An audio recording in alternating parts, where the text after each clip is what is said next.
అరే అసాంఘిక సంఘ విద్రోహ శక్తి బాల్క సుమన్, ఏమనుకుంటున్నావురా నీవు?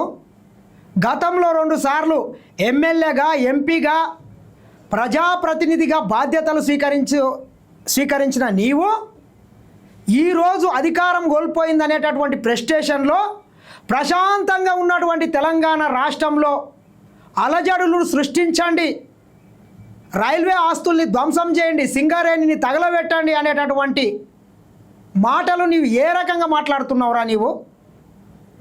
కేటీఆర్, కేసీఆర్ ఏ రకంగా ఇటువంటి సంఘ విద్రోహ శక్తులను అడ్డం పెట్టుకొని మీరు రాజకీయ స్వార్థం కోసం ఎంతవరకైనా దిగజారుతున్నారో ఆలోచన చేయాల్సినటువంటి అవసరం ఉన్నది మిత్రులారా.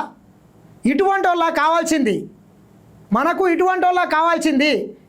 ఈ రకంగా ప్రవర్తించినావు కాబట్టే నిన్ను చెన్నూరు ప్రజలు చిత్తుగా ఓడించారు బిడ్డ. ఇకనైనా నీ బుద్ధి మారుతుంది అనుకున్నాం కానీ మారలేదు.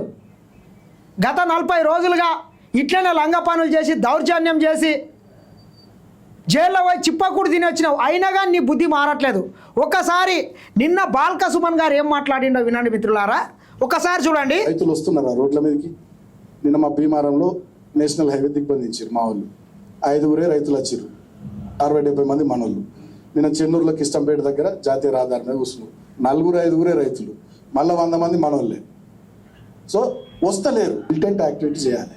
ముచ్చట్లు ఎప్పుడు కాదు, మీటింగ్లు పెట్టుడు కాదు, సోషల్ మీడియా ప్రెస్ మీట్లకి ఇవి కాదు, మిలిటెంట్ యాక్టివిటీ చేయాలి.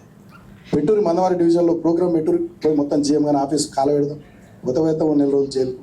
కాబట్టి మిలిటెంట్ యాక్టివిటీ కూడా మీరు సీరియస్గా ప్లాన్ చేయాలి. అవసరమైన రోజు ఇక్కడ సింగరేణి భవన్ రాని కాల పెట్టూరు మొత్తం అంగడి చేసి పారేరు. ఏముంది?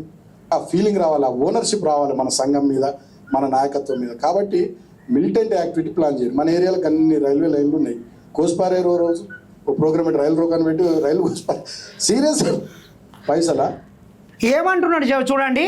మిలిటెంట్ యాక్టివిటీ చేయాలంట. మీరు చేసే ధర్నాలో ఏమైనా నిజాయితీ నిజం ఉంటే రైతులు వస్తారా బాల్క సుమన్ బద్మాష్? నువ్వు చేసేది దొంగ దీక్ష, నువ్వు చేసేది లంగా పని అయితే ఎందుకు వస్తారు రైతులు? అసలు మీ పార్టీలో రైతులు మీ దగ్గర ఎవరు రారు. మొత్తం జూనియర్ ఆర్టిస్టులను తీసుకొని వచ్చి రామారావు ఈ డ్రామా నడిపిస్తున్నాడు. బాల్క సుమన్, నీ అయ్యా జాగిర్ అన్నట్లు రైల్వే ఆస్తుల్ని తగలబెట్టండి, మిలిటెంట్ యాక్టివిటీ అంటే ఉగ్రవాదులు చేసేటటువంటి పనులను మీరు చేయండి అని చెప్పి సింగరేణి కార్మికులకు రెచ్చగొడుతున్నాడు వీడు. అంటే ఎంత దిగజారుడు చెప్పండి.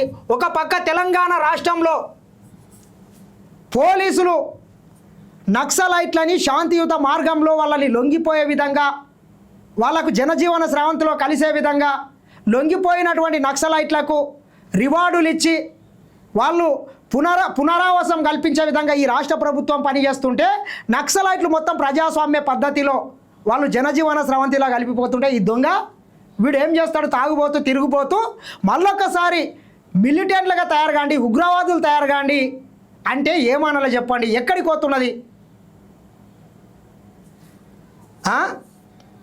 రైలు పట్టాలు కోసేయండి, సింగరేణి భవన్ను కాల్చేయండి, పార్టీ క్యాడర్ సింగరేణి కార్మికులను రెచ్చగొట్టిన బాల్క సుమన్ అప్పుడే పార్టీకి నాయకత్వానికి మైలేజ్ వస్తుందని కామెంట్లు.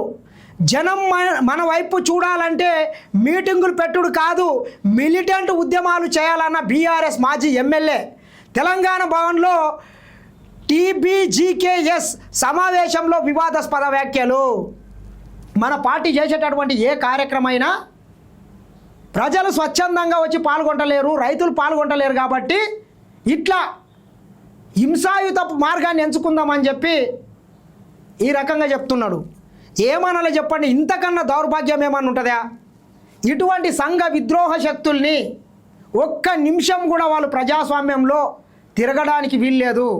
ఖచ్చితంగా వీళ్ళ మీద కేసులు పెట్టి జీవితాంతం దేశద్రోహం కేసులు పెట్టి కూడా జైల్లో వేయాల్సినటువంటి అవసరం ఉన్నది. మరి ఇటువంటి వ్యాఖ్యలు చేస్తుంటే కేంద్ర ప్రభుత్వం కావచ్చు ఏం చేస్తున్నట్లు? మీ సహకారం లేకుండా, మీ మద్దతు లేకుండా ఇటువంటి వ్యాఖ్యలు చేస్తే మీరు ఎందుకు చర్యలు చేసుకుంటలేరు? కేటీఆర్ గారు, కేసీఆర్ గారు, హరీష్ రావు ఈ బాల్క సుమన్ గారి వ్యాఖ్యల్ని మీరు సమర్థిస్తున్నారా లేదా వ్యతిరేకిస్తున్నారా? మీ స్టాండ్ ఏంటి చెప్పాల్సినటువంటి బాధ్యత కూడా మీ మీద ఉన్నది. ఆవు చేనులో మేస్తే దూడ గట్టున మేది, అది కూడా చేనులోనే మేస్తుంది.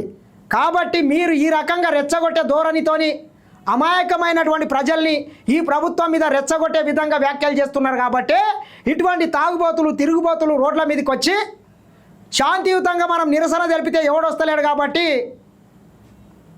ఈ రకంగా హింసను రెచ్చగొట్టండి అని చెప్పి ప్రోత్సహించే విధంగా పనిచేయడం మాత్రం అత్యంత దౌర్భాగ్యం. ఏదేమైనా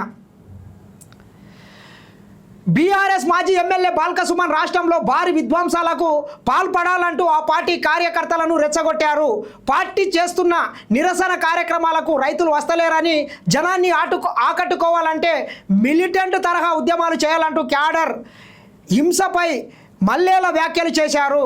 సింగరేణి జీఎం ఆఫీసును తగలబెట్టాలని, అవసరమైతే సింగరేణి భవన్ను కూల్చివేయాలని, రైలు పట్టాలు కోసేయాలని, అప్పుడే తమ సంఘానికి, తమ పార్టీకి, తమ లీడర్లకు మైలేజ్ వస్తుందని చెప్పారు. హైదరాబాద్లోని తెలంగాణ భవన్లో మంగళవారం జరిగిన తెలంగాణ బొగ్గు గని కార్మికుల సంఘం రాష్ట్ర వర్కింగ్ కమిటీ సమావేశంలో ఈ సంచలన వ్యాఖ్యలు చేశారు. ఆ సమయంలో వేదికపై హరీష్ రావు, ఇతర పార్టీ ముఖ్య నేతలు ఉండడం గమనార్హం. బాల్క సుమన్ మాట్లాడుతూ, జనం ప్రభుత్వానికి వ్యతిరేకంగా ధర్నాలు రాస్తారోకాలు చేస్తే రైతులు రోడ్ల మీదకి వస్తలేరు. నిన్న మా భీమారంలో నేషనల్ హైవే దిగ్బంధించిండ్రు. 5 రైతులు వచ్చిండ్రు, 60-70 మంది మనోళ్ళే. బీఆర్ఎస్ నిన్న చెన్నూరులో కిష్టంపేట దగ్గర జాతీయ రహదారిపై కూర్చున్నాం. మనం మాత్రమే వస్తున్నాము, రైతులు ఎవడు వస్తలేడు. కాబట్టి ఈ రకంగా హింసాయుతంగా ముందుకెళ్తామని చెప్తున్నాడు. కాబట్టి ఖచ్చితంగా ఇటువంటి సంఘ విద్రోహ శక్తులను తగిన బుద్ధి చెప్పాల్సినటువంటి అవసరం కూడా ఉన్నదని మరొకసారి చెప్తున్నా.